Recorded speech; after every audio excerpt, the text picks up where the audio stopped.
Channel. আমি basically আজকে একটা ইন্ট্রোডাকশন ভিডিও শ্যুট করছি, কারণ আমি অনেক দিনের ইচ্ছা ছিল একটা ব্লগিং চ্যানেল বানালো। আমার নয়, আমাদের, মানে আমার আর আমার মেয়ের। আমার নাম হচ্ছে রমা মজুমদার আর আমার মেয়ের নাম হচ্ছে দেবাঞ্জলি মজুমদার, মানে টম অ্যান্ড জেরি। এবার টম অ্যান্ড জেরি কেন বললাম সেটা তোমরা আগের ভিডিওতে যখন আমি আপলোড করব তখন তোমরা দেখতে পাবে, বুঝতে পারবে। আগের না পরের? পরের ভিডিওগুলোতে তোমরা দেখতে পাবে।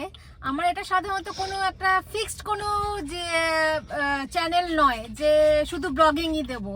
এখানে তোমরা ট্রাভেল ভিডিও দেখতে পারবে, ফ্যাশন ভিডিও দেখতে পারবে, আমার ভিডিও দেখতে পারবে এবং সঙ্গে আমার মেয়ের ভিডিও দেখতে পারবে। তারপরে আমার বড় মেয়ে, আমার এই যে ছোট মেয়ে পেছনে গাড়িতে বসে আছে, এরও ভিডিও দেখতে পারবে।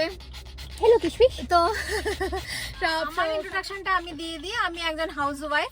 তা সবাইকে ব্লগিং করতে দেখে আমার ইচ্ছে হতো যে করি ব্লগিংটা শুরু করি। তাও ভাবতাম যে কি করব, কন্টেন্ট পাবো কোথায়। তারপরে লাস্টে আমার মেয়ে ফোর্স করলো, আমারও একটু ইচ্ছে হলো যে দেখি না ট্রাই করে যে কি করতে পারি। তো আজকে হচ্ছে 1 জুন, আমাদের কলকাতায় আজকে ভোট। তো আজকে আমি আমার ইন্ট্রোডাকশন ভিডিওটা তোমাদের কাছে দিলাম। প্লিজ তোমরা আমার বলাটা ভুল, আমার এবং আমার মেয়ের রমা এবং দেবাঞ্জলি টম অ্যান্ড জেরি আড্ডি, এই চ্যানেলটাকে তোমরা প্লিজ ফলো করো, সাবস্ক্রাইব করো, খুব খুব খুব লাইক করো আর শেয়ার করো এবং আমার পাশে থেকো, আমার সঙ্গে থেকো, আমাকে মানে এগিয়ে নিয়ে যেতে তোমরা সাহায্য করো। Bye bye.